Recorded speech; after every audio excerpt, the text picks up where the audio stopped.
હાલમાં એસઆઈઆરની કામગીરી ચાલી રહી છે, એની વચ્ચે બીએલઓની એક ઓડિયો ક્લિપ વાયરલ થઈ છે। બીએલઓ અને સોસાયટીના પ્રમુખ વચ્ચે વાતચીતની આ ઓડિયો ક્લિપ વાયરલ થઈ છે। રાજકોટની એક સોસાયટી છે જેમાં આ વાતચીત થઈ રહી છે। મહિલા બીએલઓએ રહીશોના ફોર્મ પરત મેળવવા તેને આજીજી કરી। કામગીરીના ભારણ અંગે મહિલા બીએલઓએ આજે સોસાયટીના પ્રમુખ છે તેમના સામે વ્યથા પણ ઠાલવી।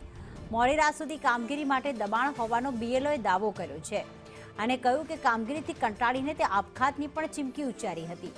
ઉપલા અધિકારી દબાણ કરતા હોવાનો મહિલા બીએલઓએ દાવો કર્યો છે। હવે તમારે સોસાયટીમાંથી કેટલા બાકી છે? સોસાયટીમાં કેટલાય બાકી છે, કોઈ ફોર્મ આપતા નથી પાછો। તમને આ પોગે લાગુ ભાઈ, હું મહેરબાની કરીને થાકી ગયા। કેટલા મેસેજ એને નાખીએ છીએ, આટલું લિંક આપીએ, આટલું હા ભાઈ અમારે ગાંડા જવા રે અમારે આવી ગયા ને અમને। હવે તમે એક કામ કરો, બીજું કઈ નહીં, મને એ બધા એના ભેગા કરી દો। મારે કોઈ રીતે ભેગું થાય એમ નથી। ઉપરથી મને રાતના 12 વાગ્યા સુધી ઓફિસમાં બેહાડે છે।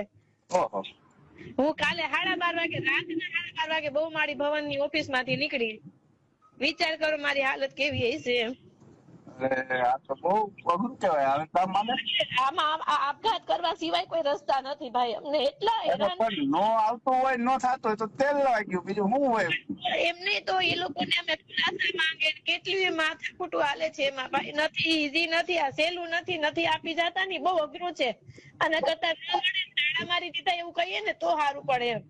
પણ નથી આપવા જતા તો શું કરવું? મેસેજ મૂકી દઉં હજી પાછો અત્યારે કે ભાઈ તમારે તાત્કાલિક બધા ફોર્મ મારા ઘરે જમા કરો। પોરા દઈ દો ને તોય હાલશે મારા ભગવાન। એને કઈ પોરા આપો, આ બેન ને સમજો ને, કરી આપઘાત કરીને મરી જાય।